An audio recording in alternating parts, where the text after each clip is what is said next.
کہ سسر داماد سسر بہو کا ریلیشن رشتوں کو حرام کر دیتا ہے, ساس داماد کا ریلیشن رشتے کو حرام کر دیتا ہے. تو چند عورتوں پہ تو ہو سکتا ہے ظلم ہو جائے, ان کے قصور کے بغیر نکاح ختم ہو, لیکن میجورٹی اس ریلیشن سے ہمیشہ کے لیے بچ جائے گی. ان کو خطرہ ہوگا کہ بھائی یہ بچا کے رکھو اپنی بیگم کو, اپنے ابا سے ریزرو رہنے دو, کیونکہ میرے نکاح پہ اس سے کیا ہوگا. تبھی تو مسلم سوسائٹی میں پاکیزہ معاشرہ ہے کہ لوگ ڈرتے ہیں بھائی ایسا نہ ہو کہ بے احتیاطی میں ہمارا رشتہ آپس میں کیا ہو جائے, خراب ہو جائے. طلاق زبان سے مرد نکالتا ہے, رشتہ عورت کا ختم ہوتا ہے, چند عورتوں کا ختم ہوتا ہے. میجورٹی کو جب پتا چلتا ہے نا کہ غصے میں طلاق دینے سے بھی ہو جاتی ہے اور یہ ریورس گیئر نہیں ہے, تو میجورٹی طلاق کے لفظ سے کھیلنے سے بچتی ہے. یہی قانون بہت سی عورتوں کو تحفظ دیتا ہے, کیونکہ عورت کو طلاق کے لفظ سے جتنی تکلیف ہوتی ہے کسی چیز سے نہیں ہوتی. بار بار طلاق کریں گے تو وہ بولے گی بھائی تو رکھنا چاہتا ہے کہ نہیں رکھنا چاہتا, مجھے پتہ نہیں اس کا کیا بھروسہ, کل چھوڑ دے آج چھوڑ دے, وہ وفا تھوڑی کرے گی آپ کے ساتھ. میں سمجھا پا رہا ہوں اپنی بات. تو اس لیے اسلام کے جو احکام ہے نا, وہ آپ کی عقل جہاں سے ختم ہوتی ہے نا, وہاں سے اللہ ہم سب سے اوپر ہے, بہت اوپر. تو چند لوگوں کو نقصان ہوتا بھی ہے, میجورٹی اس نقصان سے بچ جاتی ہے. ورنہ آپ دیکھو جن معاشروں میں ان اصولوں پر عمل نہیں ہے, غیر مسلم سوسائٹیز میں, آپ کو وہاں بہت برائیاں نظر آئیں گی. وہاں بہویں, بہت ساری بہویں سسر کے فتنوں سے محفوظ بولو نہیں ہیں.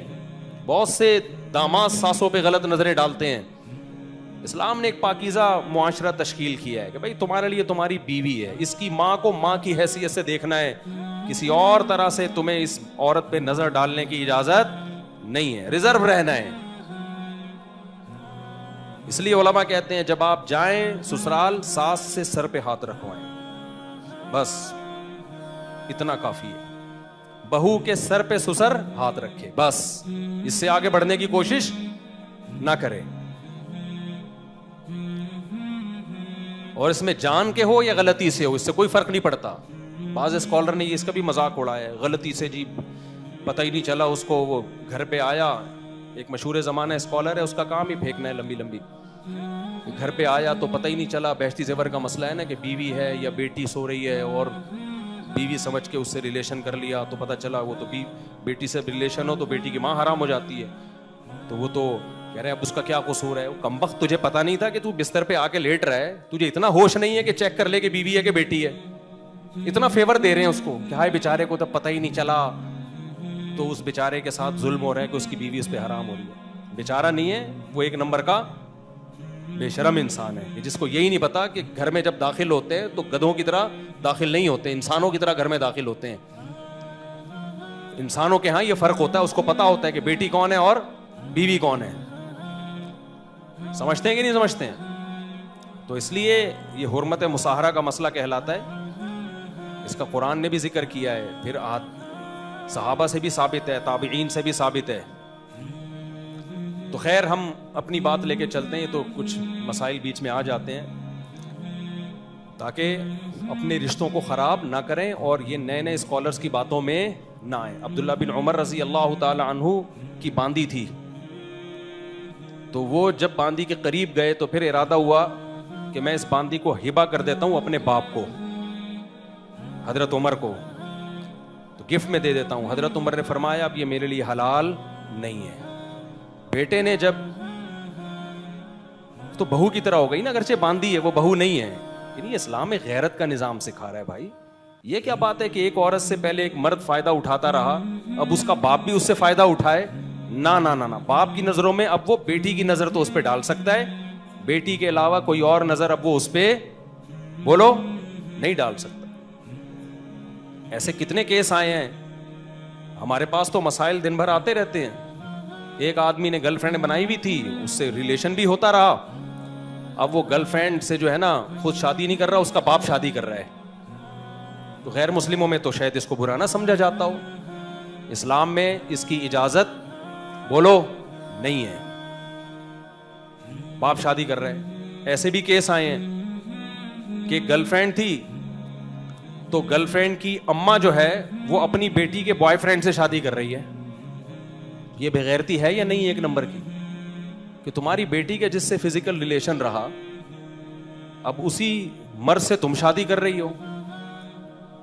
تو جن کے ہاں مذاق اڑا رہے ہیں آج کل لوگ بہشتی زیور کے مسائل کا کہ بہشتی زیور میں یہ لکھا ہوا ہے یہ لکھا ہوا ہے, تو یہ وہ لوگ ہیں جن کو نہ قرآن و سنت کا پتہ نہ حدیث کا پتہ. ابھی میں نے خلا پہ کلپ ریکارڈ کروایا تھا نا ڈیٹیل میں, اس سے آپ لوگوں کو اندازہ ہو گیا ہوگا کہ پراپر علم حاصل کرنا ایک الگ چیز ہے اور چند کتابیں پڑھ کے کوئی اسکالر بن جانا ایک الگ چیز ہے. خیر ہم اپنے ٹاپک کی طرف آتے ہیں.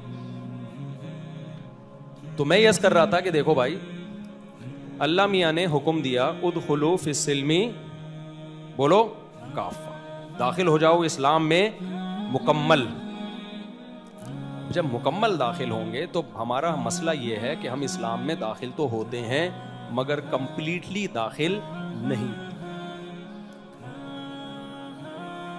خلا کے کیس میں ایک اور میرے ذہن میں واقعہ آیا. ایک خاتون نے خلا لیا, علماء نے بتایا کہ یہ خلا کالعدم ہے. بعد میں دھکے کھاتی رہیں, کوئی رشتہ ان کو نہیں ملا. اس کے بعد پرانے والے سے رابطہ کیا اور فتویٰ لے رہی ہیں ہم سے کہ ہم نے سنا ہے کہ یہ عدالتی خلا معتبر نہیں ہے. میں نے کہا کہ سنا تو ہم نے بھی ایسا ہی ہے, لیکن جب آپ نے چند سال پہلے خلا لیا تھا اس وقت بھی آپ کو رابطہ کرنا چاہیے تھا کہ یہ خلا ہوا ہے کہ نہیں ہوا. اس وقت ان کا خیال تھا کہ جو, کیونکہ آج کل شادی شدہ خواتین کو مرد چکنی چپڑی باتیں کر کے ورغلاتے ہیں, طلاقیں دلواتے ہیں, اس کے بعد ٹھینگا دکھا دیتے ہیں. مرد کو پتا ہوتا ہے جو اپنے شوہر کی نہیں ہوئی وہ میری کہاں ہو, کل کسی کوئی اور پسند آئے گا تو وہاں چلی جائے گی. چند دن پہلے کسی نے بتایا کہ کوئی ٹک ٹاکر لڑکی تھی, اس کو بڑے کسی کروڑ پتی سے شادی ہو گئی, اس کی شادی کی بیس ہی کروڑوں روپے. تو بعد میں کوئی ارب پتی مل گیا تو پرانے والے کو کیا کیا اس نے, ٹاٹا. آج کل وہ سڑکیں ناپتا پھر رہا ہے, مکھیاں مار رہا ہے. سمجھتے ہیں کہ نہیں سمجھتے؟